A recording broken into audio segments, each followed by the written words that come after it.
Good morning student. आज हम लोग एक महत्वपूर्ण टॉपिक पर डिस्कस करेंगे। जैसे कि कल हम लोगों ने जब लास्ट वीडियो देखा तब लास्ट वीडियो के कुछ मिनट्स, लास्ट के 32 मिनट्स के आसपास जो एल्वियोलर सेक्शन था यानी डिफ्यूजन ऑफ गैसेस के बारे में हम लोगों ने जो डिस्कस किया था लास्ट वीडियो में, जो हमारा breathing and exchange of gases का पहला वीडियोस था, उस वीडियो को मैं उसी जगह से कंटिन्यू करूंगा जहां से कल लास्ट वीडियो हाफ में रह गया था, यानी एल्वियोलर सेक्शन और एक्सचेंज ऑफ गैसेस। देखिए जरा इस एल्वियोलर सेक्शन में ये जो डायग्राम है ये एल्वियोली का डायग्राम है और ये ब्लड कैपिलरीज है। अब जरा देखेंगे एल्वियोली और ब्लड कैपिलरीज के बीच में गैसियस एक्सचेंज होगा और हम जानते हैं एनाटॉमी पार्ट से कि जहां जहां एक्सचेंज की रिक्वायरमेंट होगी वहां वहां सिंपल स्क्वामस एपिथेलियम प्रेजेंट रहेगा। क्यों? क्योंकि उसी के पास डिफ्यूजन की कैपेसिटी प्रेजेंट होती है। यहां पर आप जब एल्वियोली को देख रहे होगे तो एल्वियोली इसका पहला लेयर हो गया, जो कि ये फर्स्ट लेयर जो वन सेल्ड थिक है इसका नाम सिंपल स्क्वामस एपिथेलियम हो गया। देन ये डिफ्यूज होगा बेसमेंट सबस्ट्रांस से और बेसमेंट सबस्ट्रांस से डिफ्यूज होगा ब्लड कैपिलरीज पे और ये जो ब्लड कैपिलरीज है इसके वॉल भी बने हुए होंगे सिंपल स्क्वामस एपिथेलियम। जो ब्लड कैपिलरीज में आरबीसी आ रहा होगा, इस आरबीसी में ऑलरेडी पहले से प्रेजेंट होगा हीमोग्लोबिन। हीमोग्लोबिन का O2 के साथ बाइंडिंग कैपेसिटी काफी ज्यादा होता है विद रेस्पेक्ट टू CO2। जैसे ही इस एल्वियोलर कैविटी में O2 का कंसंट्रेशन ज्यादा दिखता है तब जो ब्लड बॉडी पार्ट से होता हुआ लंग्स के तरफ मूव कर रहा होता है, इसमें CO2 एल्वियोलर कैविटी में डिफ्यूज कर जाती है और जो एल्वियोलर कैविटी में O2 होता है ये आरबीसी के साथ डिफ्यूज होकर के फिर से बॉडी पार्ट के तरफ चली जाती है। सो ये जो डायग्रामेटिक सेक्शन है इसमें टोटल 3 मेम्ब्रेन रिक्वायर हुए। पहला एल्वियोलर वॉल, सेकेंड बेसमेंट सबस्ट्रांस और थर्ड ब्लड कैपिलरीज। ये बहुत ही ज्यादा इंपॉर्टेंट क्वेश्चंस है, प्रीवियस ईयर्स के नीट में बहुत बार ये पूछा गया क्वेश्चंस है। सो आप इस डायग्राम को बहुत अच्छे तरीके से ऑब्जर्व कर लेंगे। अब हम लोग आज के इस वीडियो को स्टार्ट करते हैं और स्टार्ट करने से पहले आप सभी लोगों से रिक्वेस्ट है कि बहुत सारे बच्चों का ये आ रहा है कि वो लोग कह रहे हैं कि सर आप क्रैश कोर्स स्टार्ट करो। बेटा क्रैश कोर्स मैं स्टार्ट करूं, लेकिन उससे पहले आप लोगों से रिक्वेस्ट है कि आप सारे वीडियो को अच्छे तरीके से देखें, सब्सक्राइब करें और वीडियो को बहुत ही ज्यादा शेयर करें। साथ साथ वीडियो में पूछे गए जितने भी क्वेश्चंस हैं आप उस चीज का कमेंट बॉक्स में आंसर जरूर ड्रॉप करें। सो आज के नेक्स्ट वीडियो पर अपन डिस्कस करते हैं। नाउ हम लोग अभी डिस्कस करेंगे लंग्स के बारे में। लंग्स जो कि एक मीजोडर्मली ओरिजिन में होता है, also known as the pulmones. Human lungs solid और स्पॉन्जी टाइप होते हैं। फ्रॉग का लंग्स हॉलो होता है और लंग्स जो सिचुएटेड होते हैं ये थोरेसिक कैविटी में सिचुएटेड होते हैं। थोरेसिक कैविटी में सिचुएटेड होने के वजह से इसके सराउंडिंग में कुछ कुछ पार्ट्स प्रेजेंट होते हैं, जैसे एंटीरियर यानी गले के साइड पर जो बोन होता है जिसे क्लैविकल कहते हैं, जिसे कॉलर बोन भी कहते हैं हम लोग। पोस्टीरियर साइड यानी नेक के लोअर स्टमक के साइड से जो प्रेजेंट होता है that is diaphragm. Ventral side, ventral side का मतलब चेस्ट के साइड, स्टर्नम। डॉर्सल साइड यानी बैक पोर्शन पे वर्टिब्रल कॉलम और लेटरल साइड पे रिब्स प्रेजेंट होते हैं। लंग्स हमारे दो होते हैं, एक राइट लंग्स, दूसरा लेफ्ट लंग्स, यानी लंग्स अकर इन पेयर। सो यहां पर हम लोगों ने डायग्रामेटिक लंग्स को एक्सप्लेन किया है। आप यहां पर देखो, एक लेफ्ट लंग्स, दूसरा राइट लंग्स। सबसे पहला डिफरेंस इन दोनों के वेट पे आता है। राइट लंग्स का वेट 625 ग्राम होता है, जबकि लेफ्ट लंग्स का weight 565 in the case of female और 575 gram in the case of male. अब लंग्स जो होता है ये डबल लेयर्ड होते हैं। आउटर पैराइटल प्लूरा के नाम से जाना जाता है, इनर विसरल प्लूरा के नाम से जाना जाता है। आउटर जो पैराइटल प्लूरा है ये क्लोज कांटेक्ट होता है थोरेसिक कैविटी के साथ, जबकि इनर पैराइटल प्लूरा जो होता है ये क्लोज कांटेक्ट होता है लंग्स के एल्वियोली के साथ। यहां पर मैंने एल्वियोली लिखना मिस कर दिया था। अब ये तो लेयर की बात रही। लेयर के बाद इन दोनों के बीच में, पेराइटल और विसरल के बीच में एक कैविटी प्रेजेंट होता है जिसका नाम अपन प्लूरल कैविटी कहते हैं। प्लूरल कैविटी बेसिकली देखोगे तो ये प्लूरल कैविटी के अंदर ऑलरेडी क्या प्रेजेंट होते हैं, प्लूरल फ्लूइड प्रेजेंट होते हैं। अब जरा देखिए प्लूरल फ्लूइड। प्लूरल फ्लूइड ये एक्ट करता है शॉक एब्जॉर्बर के जैसा और रिड्यूस करता है friction between the two pleura, यानी इनर और आउटर प्लूरा के बीच का बेसिकली क्या करता है, फ्रिक्शन को रिड्यूस करता है। साथ साथ अगर अमाउंट प्लूरल फ्लूइड का इंक्रीज हो जाए ड्यू टू बैक्टीरियल और वायरल इंफेक्शन, देन इस चीज को अपन क्या कहते हैं, प्लूराइसी कहते हैं। और जब प्रॉब्लम होगा ब्रीथिंग रेट पे और ब्रीदिंग में due to pleurisy, that is commonly known as the dyspnoea.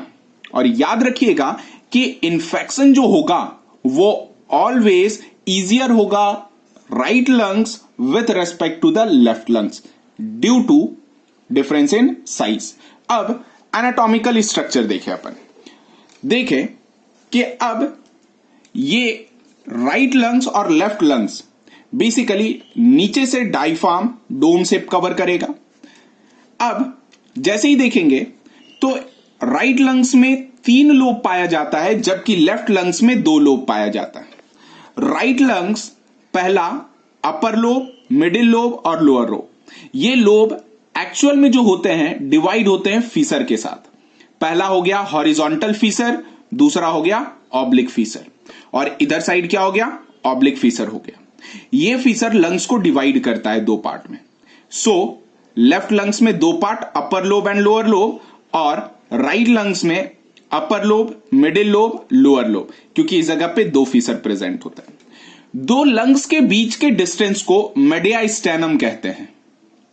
और लेफ्ट लंग्स में कार्डियक स्पेस भी प्रेजेंट होता है जिसका नाम अपन कहते हैं कार्डियक नॉच। यही कारण है कि जो हार्ट अपना टिल्टेड होता है टुवर्ड द लेफ्ट और वो लंग्स को प्रेस किया हुआ रहता है। सो इसी वजह से लेफ्ट लंग्स का वेट और एरिया कम होता है with respect to right lungs. अब लंग्स ऑफ रैबिट के बारे में देखते हैं। राइट लंग्स में टोटल 4 लोब होते हैं, लेफ्ट लंग्स में 2 लोब होते हैं, एंटीरियर पोस्टीरियर के नाम से। राइट लंग्स में एंटीरियर पोस्टीरियर लोब, साथ साथ एंटीरियर अजाइगस और posterior azygos. Next that is diaphragm के बारे में अपन डिस्कस करते हैं। अब आती है बात, जो लोअर साइड पे प्रेजेंट था स्ट्रक्चर लंग्स का, उसे डायफ्राम कहते हैं। मस्कुलर पार्टीशन है, ये एक्चुअल में थोरेसिक और एब्डोमेन कैविटीज को डिवाइड करने में मदद करता है पूरे मैमल्स में। और ये डोम शेप होता है इन रेस्ट, रेस्पॉन्सिबल होता है 75% ऑफ ब्रीदिंग वॉल्यूम के लिए। और किससे बना हुआ होता है, रेडियल मसल से बना हुआ होता है। मसल्स का नाम आप याद रखिएगा, किस टाइप के मसल से, रेडियल मसल से, क्योंकि ये इस वजह से रेडियल मसल से बना होता है क्योंकि कंटिन्यूअस इसे एक्सपेंशन और कॉन्ट्रैक्शंस का रोल प्ले करना पड़ता है। अब इसके बाद अपन डिस्कस करते हैं रिब्स के बारे में। अब जरा देखेंगे ribs, total 12 pair ribs present होते हैं ह्यूमन में। 7 पेयर ट्रू रिब्स कहलाता है, 3 पेयर फॉल्स रिब्स कहलाते हैं और 2 पेयर फ्लोटिंग रिब्स कहलाते हैं। प्रत्येक रिब्स के 3 फेसेस होते हैं, डॉर्सल, वेंट्रल, लेटरल। अभी अपन डायग्रामेटिक देखेंगे। अब यहां पर हम लोग रिब्स के डायग्राम को समझेंगे। This is the ventral surface, this is dorsal surface. Ventral surface के तरफ ये जो ब्लैक स्ट्रक्चर है ये एक्चुअल में स्टर्नम का स्ट्रक्चर है और ये जो है ये वर्टिब्रल कॉलम का स्ट्रक्चर है। इस जगह पर ये एक एक रिब्स को मैं पॉइंट किया हूं टोटल। सो आप यहां पर देख रहे होगे कि 7 जो है ये ट्रू रिब्स है, 7 पेयर। सो अब यहां पर देखो 1 2 3 4 5 6 7, ये आपको डायरेक्टली ज्वाइन दिखेगा वर्टिब्रल कॉलम और स्टर्नम के साथ by the help of costal cartilage of ribs, costal cartilage के साथ। सो इस जगह पर इस 7 को 1 से लेकर के 7 को अपन ट्रू रिब्स कहते हैं। साथ साथ इसका दूसरा नाम होता है वर्टिब्रो स्टर्नल रिब्स, मतलब वर्टिब्रल के साथ स्टर्नम को ज्वाइन करने वाले रिब्स। ये डॉर्सली अटैच होते हैं वर्टिब्रल कॉलम के साथ और वेंट्रली अटैच होते हैं स्टर्नम के साथ by the help of costal cartilage of ribs. साथ साथ देखेंगे ये जो लेटरल साइड है ये लेटरल फेस है। सो रिब्स के कितने फेस हो गए? पहला ये साइड डॉर्सल फेस, बीच में लेटरल फेस और ये वेंट्रल फेस। नेक्स्ट इसके बाद आता है that is false ribs. False ribs देखो, ये स्टर्नम है, वर्टिब्रल कॉलम है, रिब्स नंबर 8, 9, 10, इसे फॉल्स रिब्स कहते हैं। कारण ये डायरेक्टली 7th के कोस्टल कार्टिलेज के साथ ज्वाइंट होता है। सो इसका दूसरा नाम क्या हो गया? Vertebral chondral ribs. वर्टिब्रल मतलब वर्टिब्रे, कॉन्ड्रल मतलब कार्टिलेज। अब देखिए डॉर्सली अटैच होता है वर्टिब्रल कॉलम के साथ और वेंट्रली अटैच किसके साथ होता है? Costal cartilage of 7th ribs के साथ। साथ साथ 11 और 12 ये दो पेयर होते हैं। इसे क्या कहते हैं? फ्लोटिंग रिब्स कहते हैं। क्यों? क्योंकि वेंट्रली अटैच तो होता है वर्टिब्रल कॉलम के साथ, लेकिन डॉर्सली इनकम्प्लीट होता है और नेचर इसे इस वजह से इनकम्प्लीट रखा है क्योंकि इसी जगह हमारा किडनी प्लेस होता है, जिसे डॉर्सल सरफेस से किडनी को प्रोटेक्ट करने में फ्लोटिंग रिब्स एक इंपॉर्टेंट रोल प्ले करता है। नेक्स्ट, अब दो रिब्स के बीच में जो मसल्स प्रेजेंट होते हैं that muscles is commonly known as the intercostal muscles. Intercostal muscles दो टाइप के होते हैं, एक एक्सटर्नल इंटरकॉस्टल मसल्स होता है, दूसरा इंटरनल इंटरकॉस्टल मसल्स होता है। अब जरा देखें इंटरनल और एक्सटर्नल इंटरकॉस्टल मसल्स से क्या डिफरेंस। इसको समझने से पहले आप यहां पर देखो, मान लो ये अपर और ये लोअर रिब्स है। अब देखो अपर रिब्स का डॉर्सल सरफेस से लोअर रिब्स का वेंट्रल सरफेस को ज्वाइन करेगा, तब उस टाइप के मसल्स को एक्सटर्नल इंटरकॉस्टल मसल कहेंगे। समझिएगा, अपर रिब्स का डॉर्सल सरफेस से वेंट्रल रिब्स का लोअर सरफेस पे ज्वाइन करेगा तो उसे एक्सटर्नल इंटरकॉस्टल मसल्स कहेंगे।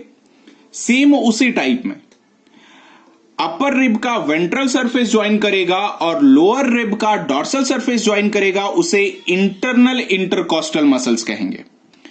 ये दोनों मसल्स काफी इंपॉर्टेंट रोल प्ले करते हैं ड्यूरिंग एक्सचेंज ऑफ गैसेस और ब्रीथिंग में। जैसे इंटरनल इंटरकॉस्टल मसल्स का दूसरा नाम है EICM और इसे इंस्पायरेटरी मसल्स भी कहते हैं, क्योंकि एक्सटर्नल इंटरकॉस्टल मसल्स जब भी कॉन्ट्रैक्ट होता है तब इंस्पिरेशन होता है, जबकि इंटरनल इंटरकॉस्टल मसल्स ये कॉन्ट्रैक्ट होगा तब फोर्सफुल एक्सपीरेशन होगा, यानी फोर्सफुल सांस बाहर की ओर निकलेगा। अब डिस्कस करते हैं मैकेनिज्म ऑफ ब्रीदिंग पे। मैकेनिज्म ऑफ ब्रीदिंग पहले अभी अपन कुछ चेंजेस ऑब्जर्व करेंगे। जब इसको समझने के लिए आप बेसिकली क्या करो, एक बार वीडियो को देखते के साथ सांस को लेकर के देखो। जैसे ही आप इनहेल कर रहे हो यानी बाहर का एयर अंदर ले रहे हो, तब देखना इंस्पायर कहते हैं उसे, यानी हवा अंदर लेना मतलब एटमॉस्फेयर से लंग्स पे उतारना, उसे अपन इंस्पिरेशन कहते हैं। उस समय क्या होगा? EICM कॉन्ट्रैक्ट होगा, मूवमेंट ऑफ स्टर्नम फॉरवर्ड और वेंट्रल साइड होगा, मतलब स्टर्नम जो होगा आगे की ओर मूव करेगा, मूवमेंट ऑफ रिब्स आउटवर्ड होगा। So movement of diaphragm toward the abdominal cavity, क्योंकि नीचे वो प्रेस होगा। उसके बाद शेप ऑफ डायफ्राम फ्लैट हो जाएगा, क्योंकि शेप डायफ्राम का नॉर्मल डोम शेप का होता है, फ्लैट होगा। वॉल्यूम इंक्रीज करवाएगा, तभी तो इंस्पिरेशन होगा। नेक्स्ट है volume of thoracic cavity increase हो गया। Intra pulmonary pressure over lungs, मतलब इंट्रा का मतलब होता है विदिन, पर ये इंट्रा प्लूरॉन प्रेशर या फिर प्लूरल प्रेशर या फिर इंट्रा पल्मोनरी प्रेशर। ये इंट्रा का मतलब विद इन, पल्मोन का मतलब लंग्स, यानी लंग्स के अंदर का प्रेशर दैट इज डिक्रीज होगा, लंग्स डिकॉम्प्रेशन पे जाएगा, air pressure in the lungs as compare to atmosphere decrease होगा, तभी तो एयर मूव करेगा कहां से कहां तक, एटमॉस्फेयर से लेके लंग्स तक। अभी जो हम लोगों ने इंस्पिरेशन देखा उसके डायग्रामेटिक रेशियो पे देखेंगे। ये एनसीईआरटी का diagram page number 271 figure number 17.2 है। ये इंस्पिरेशन का है। अब जरा देखो, इंट्रा पल्मोनरी प्रेशर डिक्रीज हुआ तभी तो बाहर का एयर अंदर की ओर आया। अब इसमें सबसे पहले मैंने क्या कहा कि ईआईसीएम कॉन्ट्रैक्ट हुआ, कॉन्ट्रैक्ट होने के बाद स्टर्नम रिब्स फॉरवर्ड की ओर मूव किए। देखो, ribs and sternum raise up, सांस लिए तब। अब डायफ्राम नीचे आएगा तब ये लंग्स की वॉल्यूम इंक्रीज होगी। जब ये लंग्स की वॉल्यूम इंक्रीज होगी उस समय डायफ्राम जो अपना नेचुरल डोम शेप था बेटा अब कैसा हो जाएगा, फ्लैट हो जाएगा। तब तो इसकी वॉल्यूम इंक्रीज करवा पाएगा और तब तो ज्यादा से ज्यादा एयर इन कर पाएगा। शेप ऑफ ये डायफ्राम कैसा हो गया बेटा, फ्लैट हो गया। अब देख लेना, जैसे ही सारे एयर अंदर आ गए वॉल्यूम क्या हो गया, इंक्रीज हो गया। अब उसके बाद लंग्स देख लेना डीकॉम्प्रेशन मोड पे चला गया और एयर का प्रेशर लंग्स में एज कंपेयर टू एटमॉस्फेयर कम होगा, तभी तो बेटा क्या होगा, हाइयर रीजन से लोअर रीजन की ओर मूव करेगा।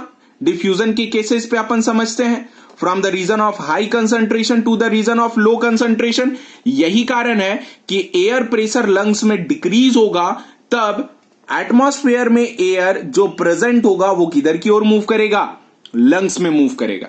ये जो रीजन है ये रीजन इंस्पिरेशन का है। नाउ अब जैसे हम लोगों ने इंस्पायर किया, अब एक्सपायर करके चेक करेंगे। अब हम लोग पहले सांस फिर से ले लेंगे और अब सांस रिलीज करके देखेंगे। उस समय देखेंगे अब जो ईआईसीएम था एक्सपायर करने के बाद वो रिलैक्स हुआ, मूवमेंट ऑफ स्टर्नम डाउन होगा क्योंकि अब हम लोग सांस छोड़ रहे हैं और किधर की ओर होगा, डॉर्सल सरफेस के टुवर्ड। रिब्स का मूवमेंट इनवर्ड होगा, अंदर के साइड। मूवमेंट ऑफ डायफ्राम जो होगा टुवर्ड थोरेसिक कैविटी, यानी अब ऊपर जाएगा अपना नेचुरल शेप डोम शेप में। तब जो लंग्स में एयर भरा हुआ है वो एयर बाहर जा सके। Shape of diaphragm dome shape पे होगा, volume of thoracic cavity decrease करेगा, intra pulmonary pressure over lungs increase करेगा। जैसे ही इंट्रा पल्मोनरी प्रेशर इंक्रीज हुआ, आप यहां पर समझिए इंक्रीज होगा, तब gaseous diffusion from the region of high concentration to low concentration, यानी लंग्स में अभी क्या है, प्रेशर ज्यादा है। सो अब एयर लंग से लेकर के एटमॉस्फेयर पे रिलीज होगा। सो लंग्स अभी किस मोड पे जाएगा, कॉम्प्रेशन मोड पे जाएगा, यानी लंग्स अब सिकुड़ेगा ताकि एयर को बाहर निकाल सके और एयर प्रेशर लंग्स का कंपेयर टू एटमॉस्फेयर क्या हो जाएगा, इंक्रीज हो जाएगा। अब सेकेंड डायग्राम एक्सपिरेशन का यहां पर देखें। देखो अभी मैंने क्या बताया कि इंस्पायर करने के वक्त उस समय क्या रहा कि ये जो रीजन है उसकी वॉल्यूम ज्यादा थी। अब एक्सपायर, अब कैपेसिटी लंग्स की ओवर हो चुकी।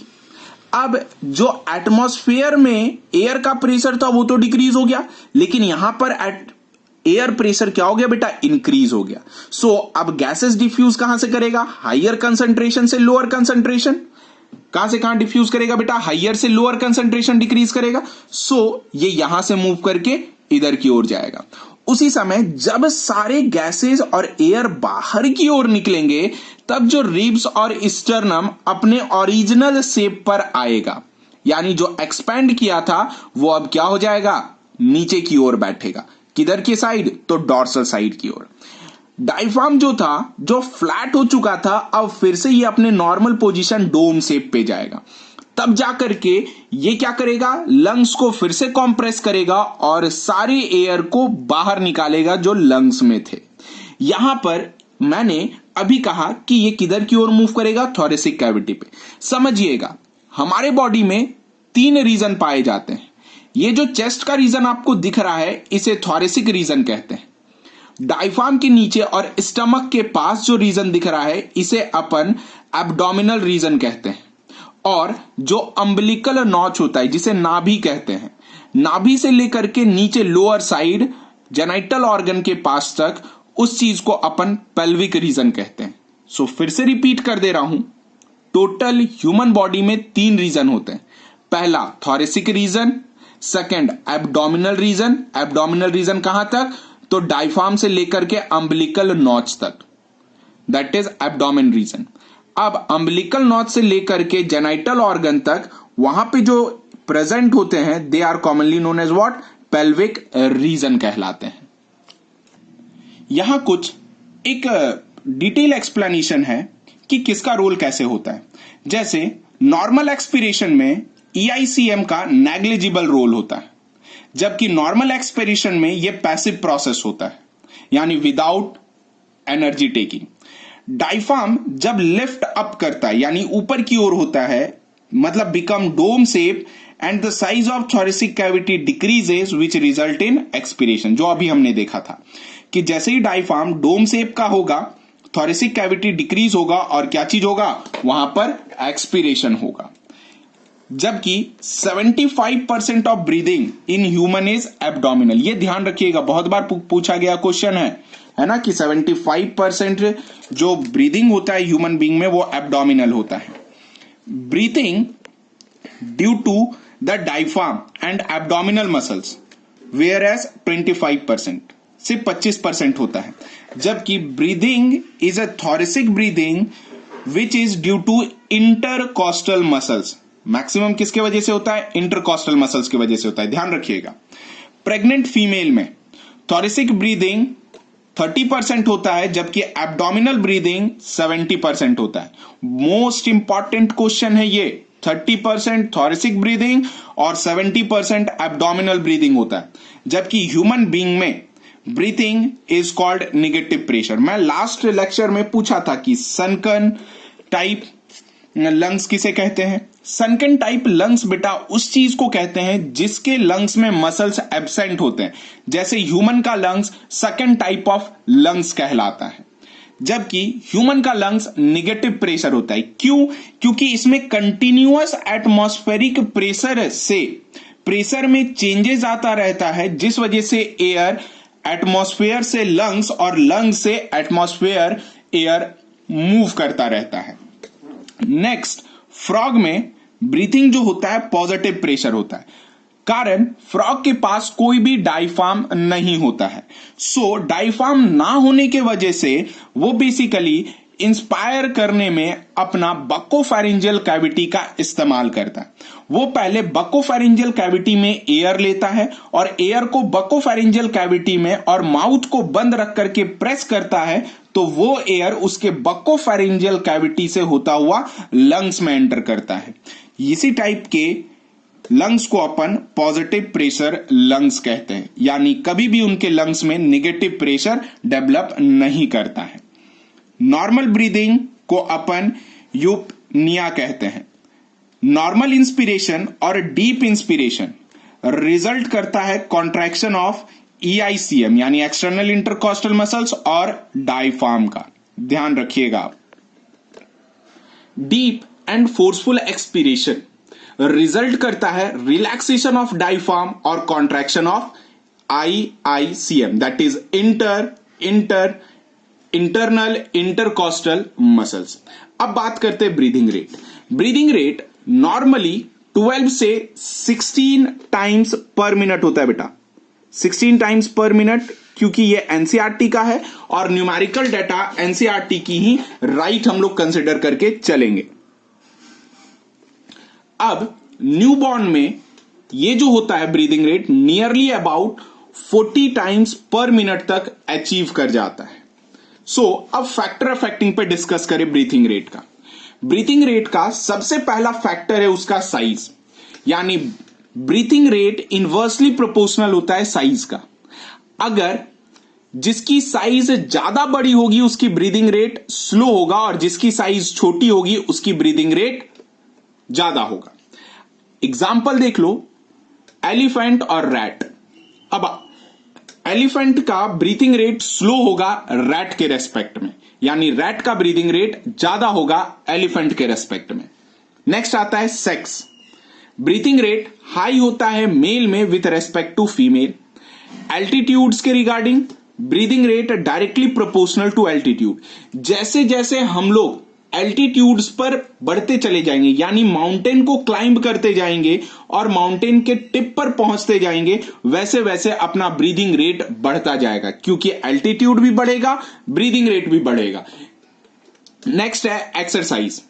एक्सरसाइज, जितना ज्यादा एक्सरसाइज करेंगे ब्रीदिंग रेट उतना ही ज्यादा इंक्रीज करेगा। कारण एक्सरसाइज करते वक्त हमारे बॉडी में CO2 कंसंट्रेशन बहुत ही ज्यादा होता है, क्योंकि उस समय अपना ऑक्सीडेशन ऑफ फूड चल रहा होता है। सो ब्रीदिंग रेट भी इंक्रीज हो जाता है ड्यूरिंग एक्सरसाइज, क्योंकि एक्सरसाइज में हमें एनर्जी की रिक्वायरमेंट बहुत ही ज्यादा होती है। नेक्स्ट आता है टेम्परेचर। जैसे जैसे टेम्परेचर बढ़ेगा वैसे वैसे ब्रीदिंग रेट इंक्रीज करेगा। नेक्स्ट है pressure. Breathing rate inversely proportional होता है प्रेशर का। अगर प्रेशर कम है ब्रीदिंग रेट ज्यादा होगा, और ब्रीदिंग रेट ज्यादा है तो प्रेशर कम होगा, और प्रेशर ज्यादा है ब्रीदिंग रेट कम होगा। सेम चीज यही कोरिलेट होता है एल्टीट्यूड के साथ। जैसे जैसे हम लोग एल्टीट्यूड पे जाते हैं अपना O2 की स्कार्सिटी आ जाती है, O2 की कमी आ जाती है, O2 की कमी आ जाती है, साथ साथ प्रेशर की भी कमी आ जाती है। तो अब जरा देखो भाई, एल्टीट्यूड बढ़ रहा है तो O2 घट रहा है, सो ब्रीदिंग रेट बढ़ जाएगा ना। ब्रीदिंग रेट जैसे ही इंक्रीज होगा तभी तो जाकर के O2 की रिक्वायरमेंट फुलफिल कर पाओ। सेम चीज जैसे जैसे एल्टीट्यूड बढ़ेगा प्रेशर घट जाएगा, और प्रेशर घट जाएगा तो ब्रीदिंग रेट फास्ट हो जाएगा। नेक्स्ट आता है CO2। जैसे जैसे CO2 कंसंट्रेशन बढ़ेगा ब्रीदिंग रेट वैसे वैसे इंक्रीज करेगा। इसको कोरिलेट कर लो एक्सरसाइज से। फूड का ऑक्सीडेशन हो रहा है, CO2 का प्रोडक्शन हो रहा है, O2 मसल्स में यूटिलाइज हो रहा है, सो ब्रीदिंग रेट क्या हो रहा है, इंक्रीज हो रहा है। ये सारे टॉपिक आपको क्वेश्चंस बनाने में काफी ज्यादा इंपॉर्टेंट और मैसिव रोल प्ले करेंगे। साथ साथ बहुत सारे प्रीवियस ईयर्स के questions factor affecting breathing rate पर और मैकेनिज्म ऑफ ब्रीदिंग, इंस्पिरेशन और एक्सपिरेशन पर बेस्ड है। आप कोई भी बुक उठाएं जिसमें MCQs प्रेजेंट है, आप उस बुक को अच्छे तरीके से इससे रिलेटेड सारे MCQs को आप बना ले और हमें बताएं कि MCQs सॉल्व हो रही है कि नहीं। अब बात आती है कि लास्ट वीडियो लेक्चर्स में जो हम लोगों ने आपसे क्वेश्चंस पूछा था और आपने उसका कमेंट बॉक्स में क्या रिप्लाई दिया है। फर्स्ट क्वेश्चन अपनी कि animal which primarily the locomotory structure is a gills. बेटा ये फाइलम एकाइनोडर्मेटा और स्टार फिश से रिलेटेड है। स्टार फिश जो जेट प्रोपल्सन मेथड से वो स्विम करता है और दूसरी जगह पे लोकोमोट कर पाता है, वो एक्चुअल में वाटर कैनाल सिस्टम में ही गिल्स उसके प्रेजेंट होते हैं, और यही कारण है कि वाटर कैनाल सिस्टम के वजह से फाइलम एकिनोडर्मेटा कंसिडर्ड क्या करता है, gills as the primarily locomotory organ. इसके बारे में बहुत सारे बच्चों ने आंसर दिया, बहुत सारे ने, दैट इज सुचि रावल ने भी आंसर दिया, कृष्णा राठौड़ ने, श्रेया परमार ने, कुंज ने आंसर दिया, प्लस मैक्सिमम स्टूडेंट्स ने आंसर दिए, और जो स्टूडेंट पहले आंसर दे रहे थे अब वो स्टूडेंट आंसर नहीं दे रहे हैं, शायद उन्हें पता नहीं कुछ परेशानी हो गई हो। भाई साहब आप लोग भी जरा आंसर दिया करें, हमें अच्छी लगेगी देखने में और सुनने में। जो सेकंड क्वेश्चन अपना था ट्रैक्योटॉमी, यहां पर बेटा आप देखो कि ये एपिग्लॉटिस है, एपिग्लॉटिस के नीचे ये जो रीजन दिख रहा है इसे फूड कहते हैं। ये ब्लॉकेज भी हो सकता है, किसी भी कारणवश हो सके, इंसान वॉमिट कर रहा हो, या फिर वो खाते वक्त सांस ले लिया हो, या फिर बोल रहा हो, तो क्या होगा कि फूड जो है वो यहां पर आकर के फंस गया हो। कहां पर, लैरिंजियल कार्टिलेज के पास। अब देखो लैरिंजियल कार्टिलेज के नीचे जो क्रिक्वाइड है, मैंने कल ही आपको एक्सप्लेन किया था क्रिक्वाइड, ये क्रिक्वाइड एक्चुअल में क्या है कि सर्कुलर होता है, रिंग लाइक स्ट्रक्चर होता है। इसी के जस्ट नीचे ट्रैक्योटॉमी किया जाता है, यानी ट्रैकिया को कट किया जाता है और उसके अंदर से ट्रैकिस्टॉमी ट्यूब डाला जाता है। ये ट्रैकिस्टॉमी ट्यूब एक्चुअल में क्या करता है, सांस लेने में मदद करता है, जिसका लैरिंग्स में पार्शियल ब्लॉकेज हो जाता है।